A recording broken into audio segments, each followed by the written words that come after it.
La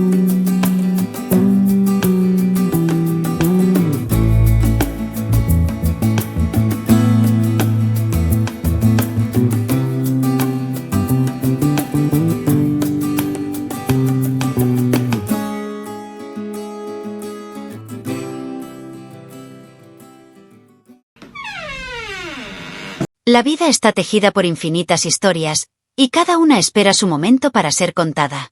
Algunas son dulces como un recuerdo de infancia, otras tienen el sabor agridulce del destino, y algunas más te transportarán a mundos que no sabías que existían. Abre tus oídos a esta bella historia de Guinea Ecuatorial, y déjate sorprender por lo inesperado. Bienvenidos a un nuevo audiolibro. Desde el canal Aprende Cada Día 365. Siempre disponibles para nuestra queridísima audiencia. Por favor compartan el audiolibro, suscríbanse y dale me gusta. Una vez más.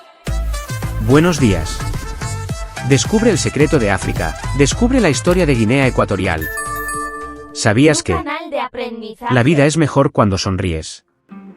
No hay experiencia mala, cuando se trata de leer y escuchar historias de África. Nuestra historia, la de Guinea Ecuatorial. ¿A quién más le ha pasado esto? Desde el canal Aprende Cada Día 365. Nos ocupamos de lo que te preocupa. Aviso muy importante. Pueda que durante este audiolibro no captes todos los nombres, ya que haremos mención a algunos nombres en las lenguas vernáculas tales con el fan, Noé, Visio. Así que, comencemos. Capítulo 1. Guinea Ecuatorial. Con el nombre de Guinea Ecuatorial, se designa a unos grupos del pueblo bantú procedentes del sur de Sáhara. Como el conjunto bantú en general, ocuparon junto con otros el extremo occidental del continente africano. Este territorio fue convencionalmente llamado por sus descubridores territorio colonial del distrito de Biafra. Tras el reparto de África por las potencias europeas tuvo distintas y sucesivas denominaciones, hasta que, de forma definitiva, ha pasado a conocerse por el nombre de Guinea Ecuatorial. Los grupos étnicos que forman parte de la población de Guinea Ecuatorial son, el grupo Fan, el grupo Noé, el grupo Bubi, el grupo Visio, el grupo Annobonés y el grupo Molengue. Estos pueblos ocupan una superficie de 28.051 km², con una población actual de 1.847.549. Hemos tenido oportunidad de ver en nuestro recorrido por la historia de África cómo los árabes, congregados e inspirados por la bandera del Islam, intentaron apoderarse de Europa con el objetivo de extender su religión. No obstante, su avance se vio frenado por la batalla de Lepanto, librada frente a las costas de Grecia en 1571. En esta batalla, la flota de la Liga Santa, compuesta por los estados pontificios, España y Venecia, y capitaneada por Don Juan de Austria, almirante de la Armada cristiana, infringió una severa y cruenta derrota a la Armada árabe, que se hallaba bajo el mando de Alí Baja. Como consecuencia de esta derrota, los europeos tomaron posiciones ventajosas al norte de África musulmana. La trata de esclavos, una plaga que azotó el territorio africano entre 1510 y 1860, propició la diseminación por todo el continente de los pueblos que componían la África Negra, es decir, los bantúes, los sudaneses y los nilotas, que aprovecharon las rutas del desierto en su intento de escaparse de los traficantes de los esclavos. Sin duda alguna, la esclavitud constituyó el mal de mayor envergadura, el más denigrante e inhumano que las potencias europeas llevaron a cabo en África, siendo Senegal y la isla de Zanzíbar los centros esclavistas más desesperantes, y el que en mayor medida contribuyó a hacer más difícil la escapatoria, fue el hecho de que la captura se realizara por medio de los propios jefes negros, en su deseo de hacerse con una recompensa por parte de los europeos. Esta captura de esclavos, a su vez provocó tanto como propició una serie de luchas entre tribus africanas, con el resultado de la dispersión de los pobladores negros, lentos pero graduales, por todo el continente. Según parece, el pueblo bantú habría partido de Chad a partir del siglo I de nuestra era, dirigiéndose hacia el sur y el oeste de África. Descendieron progresivamente por la parte ecuatorial del continente, y el hecho de que poseyeran una superioridad técnica, militar y cultura, como lo demuestran los restos hallados a su paso, hizo que, aunque absorbidos materialmente por las poblaciones que encontraban en su descenso, fueran ellos los que, a su vez, lograran imponer sus lenguas y sus culturas. La consecuencia tiende en la parte central y occidental de África, llegando hasta el Congo y Angola. Merece la pena señalar cómo los pueblos bantúes se sirvieron de los cursos de los ríos, principalmente del Oribangui y del Congo, así como de sus respectivos afluentes, en su descenso hacia la selva ecuatorial. en relación con las tribus bantúes que pueblan la actual Guinea Ecuatorial y que proceden del norte y del sur de Sáhara, parece que los primeros en llegar empujados paulatinamente por otras tribus en dirección al mar, fueron los noés, cuya llegada se sitúa en torno a los siglos XII y XIII. Por su parte, los bengas llegaron a las costas de Guinea hacia el año 1700, encontrándose con los esclavistas holandeses que actuaban desde las islas del Golfo. En relación con esta llegada de los bengas y su paso hacia Corisco, cuenta la leyenda, como los primeros habitantes del municipio de Cogo fueron los noé, benjas. Estos, al observar a los loros posándose en la copa de una gigantesca ceiba, los señalaban diciendo, Lono Koo, Cogo, es decir, mirar los loros. Cogo en benja significa loro, por lo que tanto el lugar como sus primitivos habitantes acabaron por recibir dicho nombre, Cogo. También, según la leyenda, el nombre de África fue impuesto al continente por los Fan, siendo una apócope de Afirri Karra.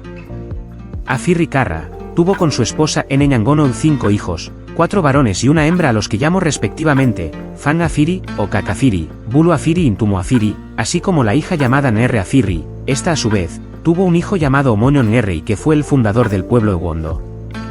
Por su parte, el establecimiento en Guinea Ecuatorial de los pueblos del grupo noé, compuesto por los benjas, buicos, balengues, banocos, combes y asonga, entre otros, se sitúa entre los siglos XIII y XV.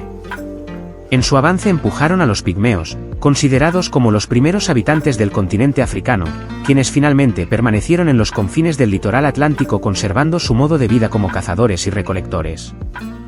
Según la tradición, los noés fueron dirigidos en principio por Mosodu, bajo su mando atravesaron la selva tropical, posteriormente lo fueron por Bosenche, con quien alcanzaron el Loconche, pero su jefe más importante fue Bilangwa Mecheba. La vida de los visios se identifica principalmente con las de los noés y solo en menor medida con las de los Fan. El grupo bantú Fan fue el más numeroso de todos, y su diseminación, si bien más lenta, fue muy violenta. Por otra parte, otras expediciones guerreras esclavistas surgieron de entre los mismos negros bantúes, propiciando una rápida extensión y ocupación del territorio que hoy constituye Guinea Ecuatorial. Si le ha gustado la historia contada como parte de nuestra vida, suscríbanse a nuestro canal, dale me gusta y comenta. Para más historias relacionadas a Guinea Ecuatorial. Seguimos. Capítulo 2. La histórica y legendaria lucha de Momyo Bea Bendomo, más conocido como MBOBA. Desde el canal Aprende Cada Día 365. Valoramos el esfuerzo y la lucha que tuvo que enfrentar el gran guerrero Momyo Bea Bendomo para un pueblo bantú mejor. Los historiadores, escritores e investigadores ecuatoguineanos tales como Rosendo Elansuemibui, Leandro Momyonwe, narran con orgullo y satisfacción sus hazañas, como un gran guerrero y líder de la etnia Fan. ¿Sabías que, como consecuencia de la derrota militar que los Fulbés infligieron a los Fan de Camerún, Gabón y Guinea Ecuatorial, estos Fan realizaron diversas expediciones guerreras que azotaron a los demás? Las últimas y más conocida de entre ellas fueron la Muele, que al parecer solo actuó en Camerún, y la Oban, que atravesó la frontera por Ntemikie, al mando de los hermanos Olinga Eko, Ateba Eko y Nchama Ateba.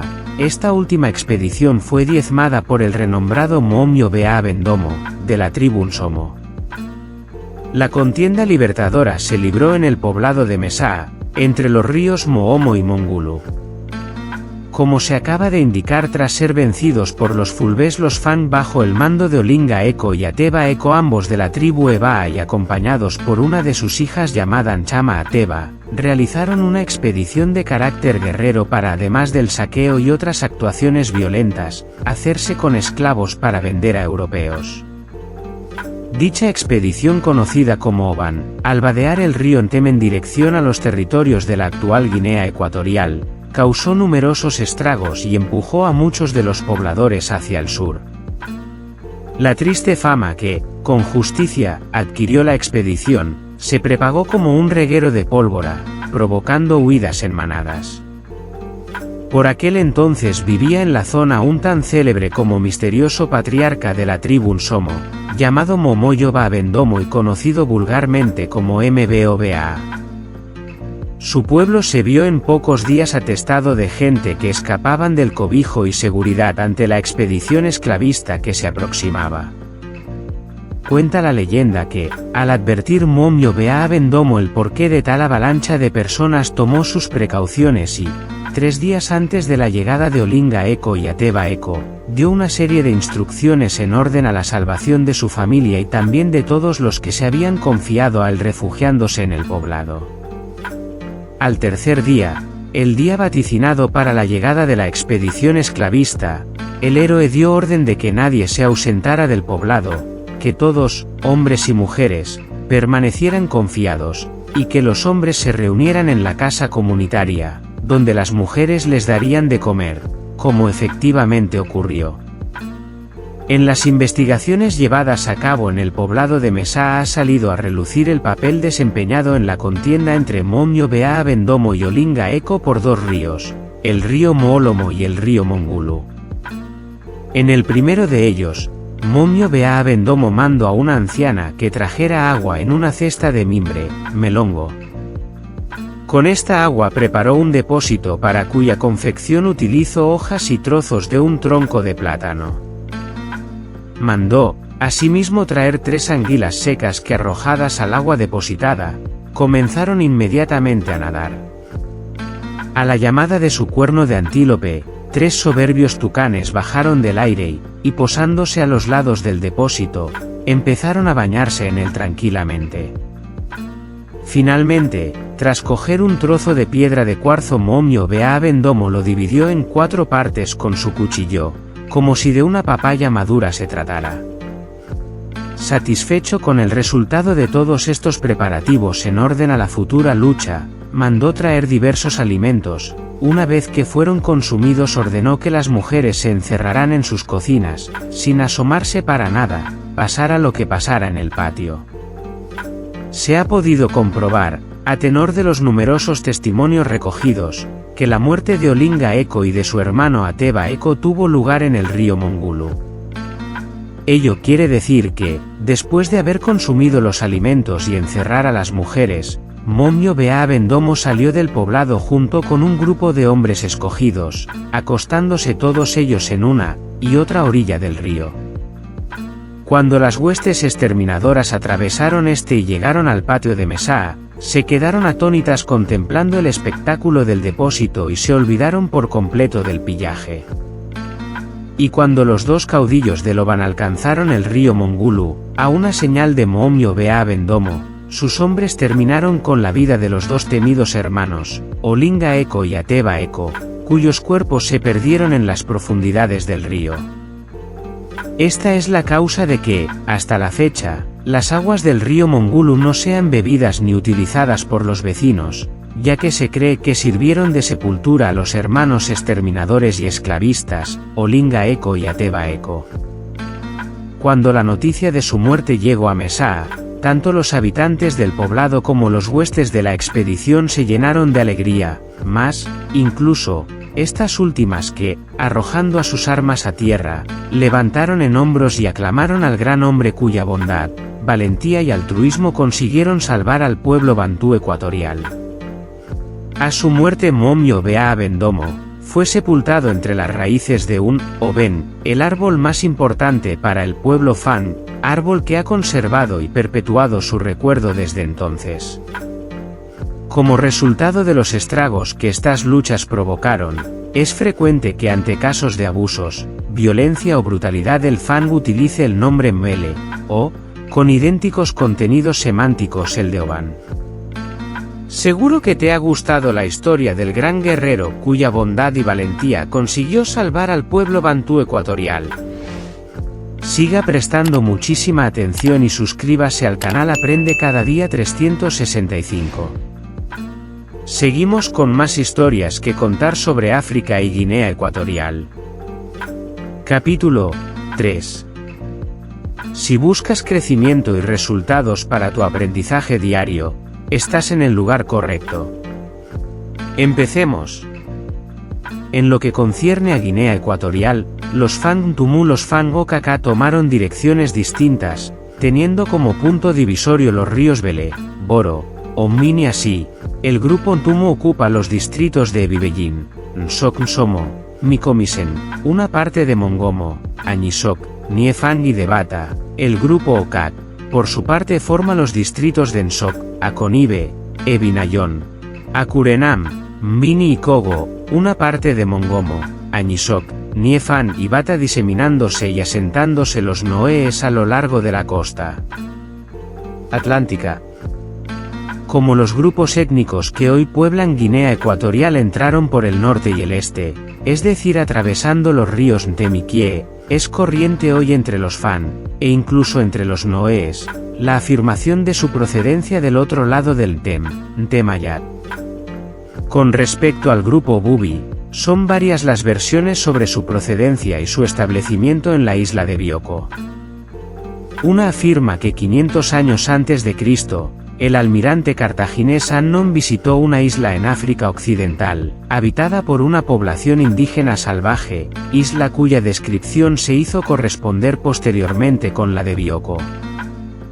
Esta versión ha sido discutida por algunos antropólogos, Tesman por ejemplo, quien proporciona el argumento de que la isla no debía estar por entonces habitada por seres humanos, y que por consiguiente, lo que Annón pudo haber encontrado se trataría de unos antropoides, mandriles, de la familia de los papiones, de pelaje muy espeso.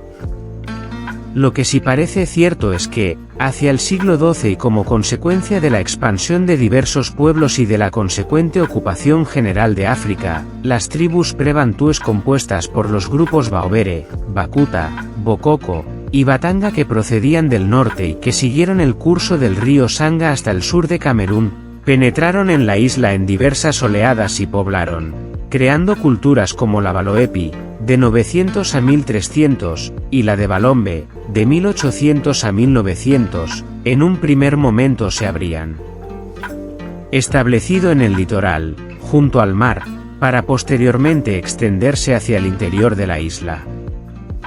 Establecidas estas tribus en la isla, determinaron adoptar una determinación común que las identificara y uniera, por lo que se llamaron Baobes, es decir, hombre. Su primer contacto lo habían tenido con los pigmeos, considerados los primeros habitantes de África, en general, y de África Ecuatorial en particular. Ya los egipcios y los nubios habían tenido relación con este pueblo en el segundo milenio antes de Cristo, fecha en la que aparece el Denego, el enano danzante de Dios, en los palacios de los faraones. De los pigmeos, los baobes tomaron el fuego. Por última, la cuarta ola de inmigración Bubi, también procedente del continente, Camerún, arribó a la isla en 1550, después de haber sido descubierta en 1472 por los portugueses, llamada por entonces Formosa. Previamente, los portugueses Fernando Po y Lope González descubrieron en 1496 la bahía de Biafra, siendo ellos los fundadores de su territorio colonial, mientras el rey Juan II de Portugal se intitulaba, por vez primera señor de Guinea. 3 años después, Santarém y Escobar descubrieron la isla de Annobón. Capítulo 4. El pueblo Fan. Presentación. El pueblo Fan, en general, procede de las regiones sudanesas del Alto Nilo, y su residencia actual en la costa occidental de África, o sea Gabón, y Guinea Ecuatorial es muy reciente. Se establecieron antes al norte de lo que hoy es Camerún, derrotados por los Fulbés, se instalaron en Yaoundé, y por la llegada de otras tribus, y se vieron obligados a abandonar el lugar por miedo a ser separados y divididos, menguado su poder y fuerza.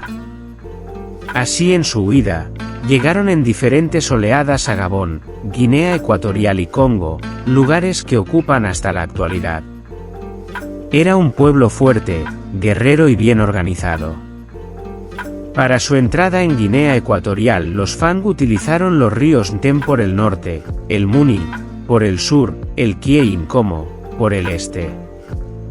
El pueblo Fan reconoce varios grupos y se establecen así.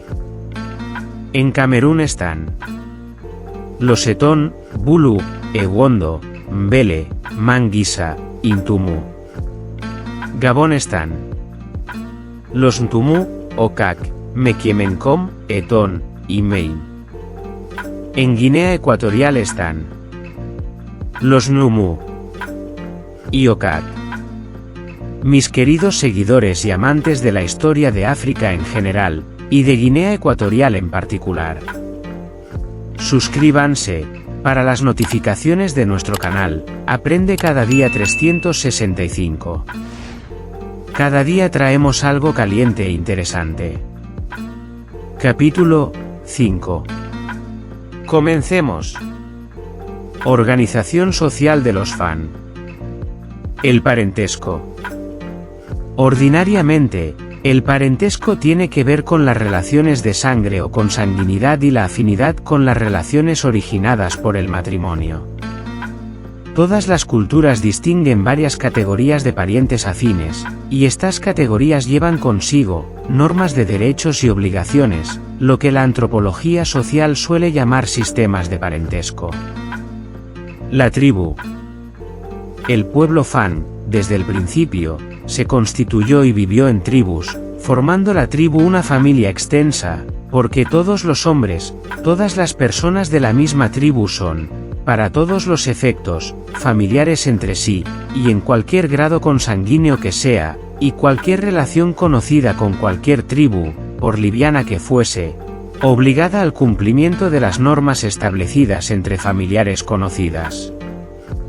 Todos los hombres de la misma tribu no podían casarse con las mujeres de la misma, aun en la actualidad, so pena de cometer incesto, que es la cohabitación entre familiares. El incesto fue muy perseguido en el pueblo Fan, y tuvo capacidad de constituirse en pecado de efectos muy nefastos, manifestados en padecimiento de enfermedades raras, y para cuya curación debía organizar el baile del pecado. El poblado. El poblado Fan era una explanada con las casas construidas en dos hileras paralelas con una sola calle central llamada Nsen. Para el emplazamiento de un poblado Fan se escogían terrenos próximos a un riachuelo para facilitar la posesión fácil de agua, así como la pesca y la proximidad de la nipa. En cada poblado habitaba una sola tribu, por eso, la vida era prácticamente fácil y llevadera al considerarse todos familiares entre sí. La vivienda. Las casas Fan, ordinariamente eran de forma rectangular, techo de 2 aguas, de aproximadamente de 1,5 metros de altura. No pasaban de 5 o 6 metros de largas, y 3 o 4 metros de anchas. Solo tenían 2 puertas, una en la fachada principal, y la otra trasera. No conocían ningún comportamiento, siendo en un espacio interior único. En la casa dedicada a la mujer o cocina, se dividía en 2 partes, en la una, se encendía el fuego para sus menesteres, tenía 2 camas donde se sentaba la madre de familia para sus faenas. En la parte superior, se extendía un secadero hecho con una persiana de bambúes, asentada sobre otros bambúes enteros o palos. Ese secadero era una especie de despensa en donde se depositaba la mayor parte de cachivaches de la cocina. Tenía otros accesorios constituidos por otros secadores más pequeños, dedicados al secado de animales y pescado. En el primer caso del secado grande, nos referimos a Akan, y el segundo, Etan, había otro tercer caso, se trata de otra modalidad, de Tan, con forma de una caja, pero con agujeros practicado en su parte central, donde se introducía la mano para el manejo de su interior. Es la clásica veu con diéresis. Allí se conservaba lo más codiciado y reservado al que solo la dueña tenía acceso o una persona de su máxima confianza. Esta parte que la mujer empleaba para sus trabajos, su verdadero despacho, se llamaba Atumquien, o extremo abajo. El otro extremo, Atumaquin, servía para los cacharros para conservar el agua, envueltos de hojas de junco para muchos servicios, a veces leña. Cabe añadir que las cestas que contenían las cosechas también se depositaban a Atumquien, para recibir la influencia del calor del fuego. Para la construcción anterior de la casa Fan se utilizaban como materiales las columnas. se hacían cortando arbustos de cierta resistencia. Se afilaban por dos extremos, un extremo era clavado a pulso directamente en el suelo, y el otro servía para el sostenimiento de las cerchas y correas del tejado. Las cerchas y correas eran del palo de bambú, y mientras el de la cumbrera era de palo de unos arbustos recto y sequebel. En toda casa fan las columnas eran de dos tipos o tamaño. Unas eran de tamaño ordinariamente pequeñas, más numerosas, alineadas para la formación o construcción de las cuatro paredes de su constitución. Otras ordinariamente, tres, más grandes, y más altas, tres columnas centrales que, con el palo larguero central soportaba el peso entero de la casa. Las tres columnas se llamaban mimbón, el larguero central cumbrera, que dividía o separaba las dos aguas del tejado, se llamaba mon, las columnas ordinarias y pequeñas, eran membi, nv y sin. Las columnas grandes, mebom, en el pueblo fan simbolizaban, en el trato general, la fortaleza, el aguante, la prudencia, la comprensión, la compasión. Por eso, el fan dirá, entre sus sentencias, que la madre y la primera esposa son las columnas principales de la familia. El abón central de Ávara tenía y exigía manejos especiales en la vista de asuntos de todos los tipos con diferentes interpretaciones, apoyarse en ella, según qué toques, gestos. La nítida interpretación de esos manejos y gestos, adelantaban los resultados, según qué circunstancias. La nipa. Tejido con las hojas de la palmera de su nombre. Con ella se cubría el tejado de la casa. La nipa era tejida o cosida doblándola en torno a dos bambúes centrales separado el uno del otro a la distancia de unos 30 centímetros de una longitud, entonces de 1,5 metros, aproximadamente. La costura se llevaba a cabo mediante un bambú finamente labrado, se sujetaba en las cerchas y correas mediante la liana milongo. Las cortezas eran libradas de ciertos árboles debido a la estructura de sus fibras como ellán, bey, etc. Se colocaban al sol, donde, con suficiente peso encima, se secaban bien tiesas. Por las frecuentes contiendas guerras que mantenían unas tribus con otras, los poblados estaban cercados por fuertes muros o empalizadas que dificultaban la penetración y acceso del enemigo en el interior del poblado. Por eso el interior de las casas también estaban protegido con tablones del palomar, asen, ya que, desde el exterior, atravesando la pared con la lanza, podían herir hasta matar a los ocupantes. Detrás de cada casa, sobre todo de la casa de la mujer, había siempre un espacio de varios metros que separaba la cocina de la basura. El espacio de separación se llamaba fara, y la basurera se llamaba, como hoy, akun. Capítulo 6. La dote, importancia. En este nuevo capítulo intentaremos ser claros y precisos a la hora de exponer dicha importancia, así que preste mucha atención y comencemos. Dada la importancia que el pueblo fan ha concedido a la mujer desde el momento que consideró a ésta con la única capacidad de darle el elemento más codiciado que es el hijo, no quiso tenerla con objeto pasajero, sin algo que la ligara a ella legalmente, haciéndola, si no dueña, siquiera, participe en los hijos que pudiera tener con ella. Es por lo que, desde el principio buscó ese elemento legalizador que se llamó NSUA, o dote. Hemos encontrado otras razones que justifican dos aspectos fundamentales en el matrimonio del pueblo fan. A. ¿Por qué el hombre fan prefirió y estableció el matrimonio exogámico frente al endogámico? B. ¿Por qué el hombre bantú, en general, y el fan en particular, institucionalizó para hacerse con una mujer, la dote? Respuesta para el primer apartado A. Argumenta lo siguiente. Ya que el hombre fan, apoyando en su lógica de que nadie puede mojarse de la lluvia en su propio poblado sino en el ajeno, pues con los matrimonios exogámicos se ensanchan las relaciones y los horizontes sociales. Es, asimismo, como que todo hombre, al ser potencialmente fundador de un linaje, exige la práctica de la poligamia, porque a más número de mujeres, más posibilidad de tener más hijos, más miembros para el grupo de la descendencia. Para el apartado B, narra lo siguiente.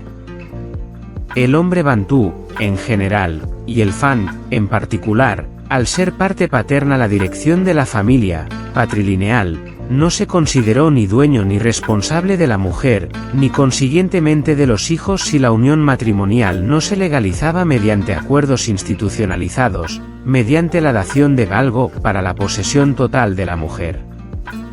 Ello se constituyó en dote. Con el dote el esposo adquiere derechos y obligaciones que antes estaban reservadas a los padres, aunque algunos de ellos no usados. En segundo lugar, estaban los derechos sexuales, es decir, la mujer solo podía y debía cohabitar única y exclusivamente con el marido. Los actos sexuales con otro hombre constituían el adulterio, que fue muy perseguido por el pueblo fan, llegando en ocasiones, hasta las guerras según el grado de ofensa y gravedad que infringía. El adulterio, aún hoy en día está muy perseguido.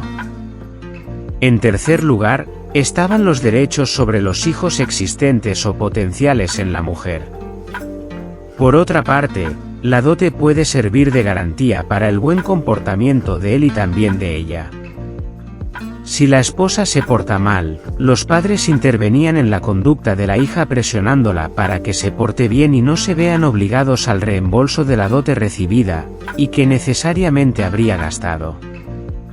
Otro razonamiento es que los bienes antifernales, dote, en las sociedades exogámicas patrilineales, como la sociedad fan, donde la esposa deja a su familia para integrarse eternamente al grupo de su esposo, la dote solía tener, además, carácter de indemnización, porque con la entrega de la mujer, la familia de ella pierde un miembro activo que podía dar nuevos miembros, hijos, al grupo familiar.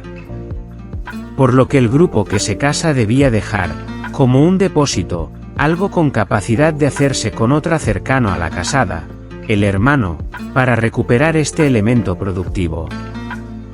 Además, con la dación de los bienes antifernales o dote, el hombre demostraba su interés por ella y ella su aceptación por él.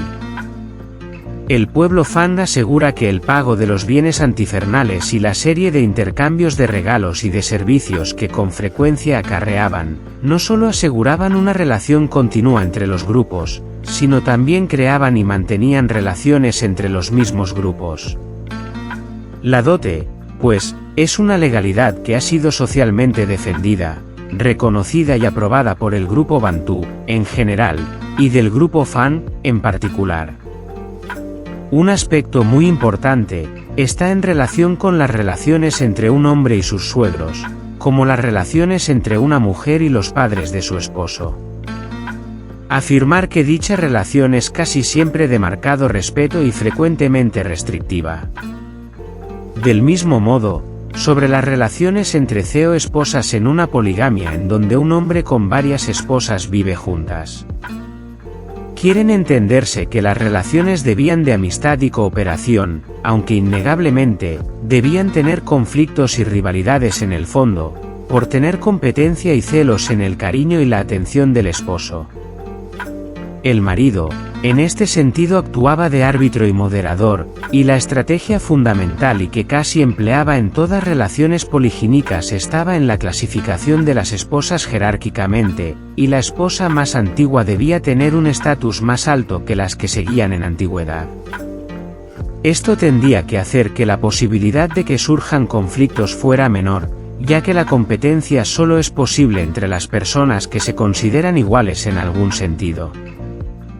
Las mujeres se consideraban de acuerdo al número que cada una ocupa en la escala general. Las últimamente casadas, no podrán pronunciar el nombre de las primeras, y las primeras las tendrá con hijas adoptivas, por eso, como hijas las llamarán nana equivalentes a mama. Las mamás, pues venían así obligadas a prodigarles los cuidados de una hija. Con estas filosóficas estrategias, las relaciones entre las CEO esposas se mantenían normales, incluso en ocasiones pasaban a ser puramente familiares. En todo este proceso, debía jugar papel importante la oportuna intervención del esposo. Muchas gracias por la atención prestada. Comparte tu experiencia en los comentarios. Y para más contenido solo tienes que darle clic a botón de suscribir. Tu amado servidor y creador de los contenidos. Asterio Momio Ondo Angono.